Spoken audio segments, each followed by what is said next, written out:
নমস্কাৰ সমূহ বন্ধু বান্ধৱীসকল। আমাৰ অসমীয়া দেখাৰ কথা আছে যে 100 গৰু মাৰিলে বাঘৰো মৰণ। ভাবি আছিলোঁ যে হিমন্ত বিশ্ব শৰ্মা মহোদয়কো কোনোবা এদিনাখনি ভালকৈ ধৰিম। তেওঁৰ যিখিনি মিছা কথা, তেওঁৰ যিখিনি ঠগ প্ৰবঞ্চক, তেওঁ আজিলৈকে কাৰোৰে যি আপোন হ'ব নোৱাৰিলে, এই বিষয়বিলাক সম্পূৰ্ণৰূপে আপোনালোকৰ আগত উজাগৰ কৰি তুলিম বুলি মনতে ভাবি আছিলোঁ। কিন্তু সেই সুযোগটো আজি তেওঁ নিজেই আপোনালোকৰ আগত আনি দিলে আৰু তাক আমি আজি সৎ প্ৰয়োগ কৰিবলৈ আগবাঢ়িছোঁ। আপোনালোকে নিশ্চয় জানে হিমন্ত বিশ্ব শৰ্মা না আছুৰ হ'ব পাৰিলে, না আলফাৰ হ'ব পাৰিলে, না কংগ্ৰেছৰ হ'ব পাৰিলে, না ভালকৈ আজিৰ তাৰিখত বিজেপি হ'ব পাৰিছে। আচলতে তেওঁ কাৰোৰে নহয়, তেওঁ অসমৰ ৰাইজৰো নহয়, তেওঁ হিন্দুৰো নহয়, তেওঁ মুছলমানৰো নহয়। আচলতে তেওঁ এটা এনেকুৱা সাংঘাতিক ধৰণৰ প্ৰাণী, তেওঁ আচলতে নিজৰ বাদে আৰু কাকো তেওঁ চিনি নাপায়। তেওঁ কেৱল নিজৰ স্বাৰ্থ, নিজৰ সুবিধা, নিজৰ ক্ষমতা প্ৰতিপত্তি কেনেকৈ আগবঢ়াই লৈ যাব লাগে তাত বাদে তেওঁ আৰু দ্বিতীয় কথা একো ভাবিব নোৱাৰে। কাৰণ আপোনালোকে চাওক, আছুত থাকোঁতে তেওঁ বেইমানি কৰিলে, আলফাক তেওঁ বেইমানি কৰিলে, তাৰপিছত কংগ্ৰেছকো কেনেধৰণে বেইমানি কৰিলে আপোনালোকে সকলোৱে দেখিছে। প্ৰথম কথা, যেতিয়া তেওঁ কংগ্ৰেছত আছিল তেতিয়া তেওঁ কি কৰিলে আপোনালোকে সকলোৱে দেখা পালে। তেওঁক সফল মন্ত্ৰী স্বৰূপে সকলোৱে আখ্যা দিছিলে, দক্ষ মন্ত্ৰী হিচাপে সকলোৱে আখ্যা দিছিলে। কিন্তু আজি সেই সফলতা আৰু সেই দক্ষতা আজিৰ বিজেপি গভৰ্ণমেণ্টৰ সময়ত তেখেতে দাঙি ধৰিব পাৰিছেনে? পৰা নাই। তেখেত আজি সেইজন হিমন্ত বিশ্ব শৰ্মা হৈ থকা নাই, তেখেত আজি এজন বিফল মন্ত্ৰী। সেই সময়ত সফল এইকাৰণেই হৈছিলে হিমন্ত বিশ্ব শৰ্মাৰ দক্ষতা এদি নহয়, সেই সময়ত কংগ্ৰেছৰ কিছু সুন্দৰ সুন্দৰ আঁচনিৰ ফলশ্ৰুতিতহে তেওঁ এজন সফল মন্ত্ৰী হৈছিলে। আৰু এটা কথা আপোনালোকে সদায় মনত ৰাখিব, তেওঁ ইমানেই বেছি ক্ষমতাৰ প্ৰতি লালায়িত, তেওঁ আনকি কাকো তেওঁ ৰাস্তাৰ পৰা পেলাবলৈ তেওঁ কুণ্ঠাবোধ নকৰে। সৰ্বপ্ৰথমে তেওঁ যেতিয়া দেখিলে যে তেওঁ স্বাস্থ্য বিভাগৰ উপৰিও যে শিক্ষা বিভাগলৈ যথেষ্টখিনি টকাৰ আহিব শিক্ষা বিভাগত, তেতিয়া তেওঁ কি কৰিলে, নিকৃষ্ট পন্থা অৱলম্বন কৰি ৰিপুণ বৰাক ৰাজনৈতিকভাৱে ষড়যন্ত্ৰ কৰি CBI AB গুপ্তাৰ দ্বাৰা তেওঁ ৰিপুণ বৰাক ৰাজনৈতিকভাৱে ফচালে।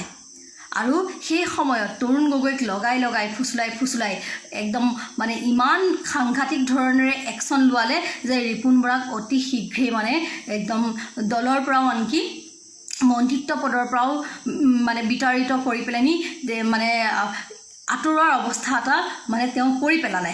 আপোনালোকে নিজে দেখিছে। সেইজন হিমন্ত বিশ্ব শৰ্মাই কিন্তু সেই তৰুণ গগৈকো লাথ মাৰিবলৈ অলপ কুণ্ঠাবোধ নকৰিলে। তৰুণ গগৈয়ে পিছত কথা নিজৰ ভুলবিলাক বুজি পালে।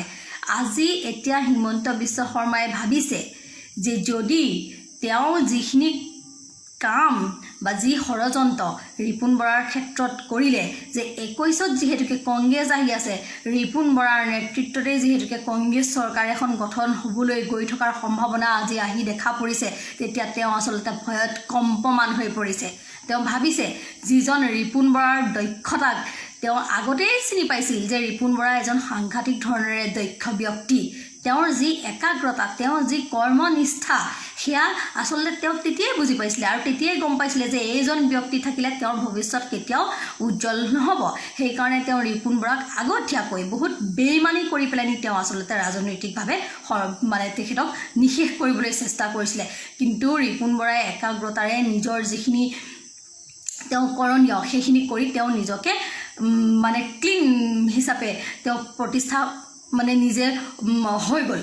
এতিয়া আমি এতিয়াও দেখিছোঁ যে যোৱা এই কেইটা বছৰ ৰিপুণ বৰা ডাঙৰীয়াই যি একাগ্ৰতাৰে যিমান কষ্ট কৰিছে, আমি আজিলৈকে কোনো এজন আমাৰ অসম প্ৰদেশ কংগ্ৰেছৰ সভাপতিক ইমান কষ্ট কৰা আমি দেখিবলৈ পোৱা নাই।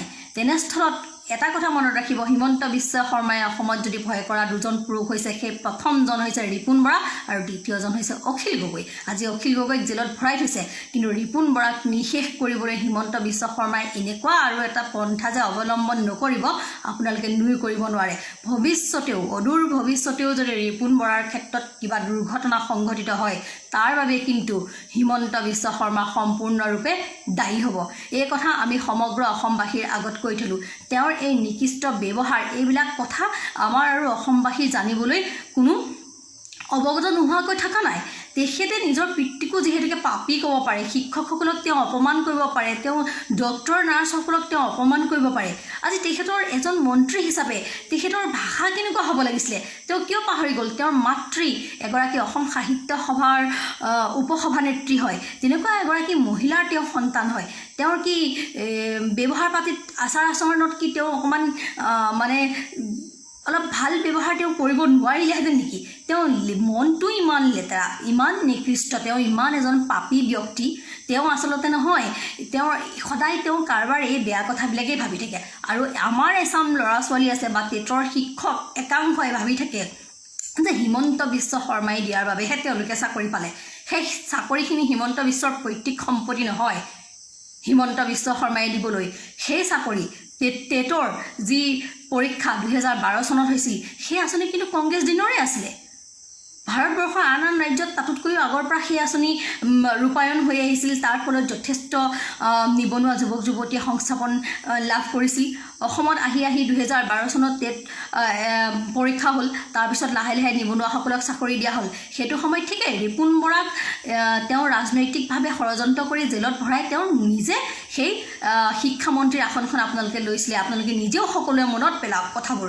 তেওঁ সিদ্ধাৰ্থ ভট্টাচাৰ্যক কেনেকৈ আঁতৰাইছিলে, তেওঁ এজন কেনেকুৱা ব্যক্তি আপোনালোকে ভাবক। হিমন্ত বিশ্ব শৰ্মাই কোনো নিবনুৱা যুৱক যুৱতীক নিজৰ দেউতাকৰ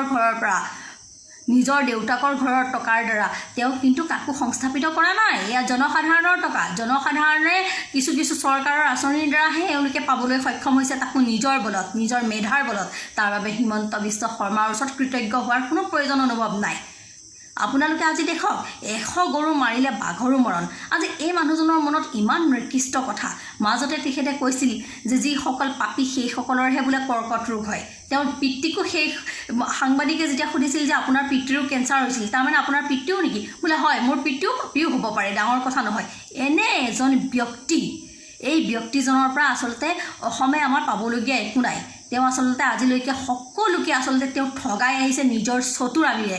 তেওঁ উত্তৰ কাছাৰ কেলেংকাৰী 1000 কোটি টকাত তেওঁ জড়িত আছে, সাৰদা কেলেংকাৰীত তেওঁ জড়িত আছে, তেওঁ লুই বাৰ্জাৰ কেলেংকাৰীত তেওঁ জড়িত আছে, APSC কেলেংকাৰীত তেওঁ জড়িত আছে। আজিৰ তাৰিখতো যিখিনি কেলেংকাৰী হৈ আছে তাৰে মূলতে তেওঁ, যিজন মানুহৰ মন্ত্ৰিত্ব অৱস্থাত শিক্ষা বিভাগত বড়োৱে মেট্ৰিক পৰীক্ষাৰ বহি খায়, সেইজন মন্ত্ৰী কেনেবাকৈ দক্ষ হ'ব পাৰে নেকি? আজি তেওঁ ভয়ত কম্পমান হৈছে। তেওঁ গম পাইছে যে আগন্তুক দিনত যদি বিজেপি চৰকাৰ হাৰে, হাৰাটো খাটাং। আপোনালোকে চাব, এইবাৰ বিজেপি চৰকাৰ হাৰাটো খাটাং। আৰু মৰ্চা চৰকাৰ যেতিয়া হ'ব, তেতিয়া তেওঁৰ অৱস্থা নিশ্চয় কি হ'ব।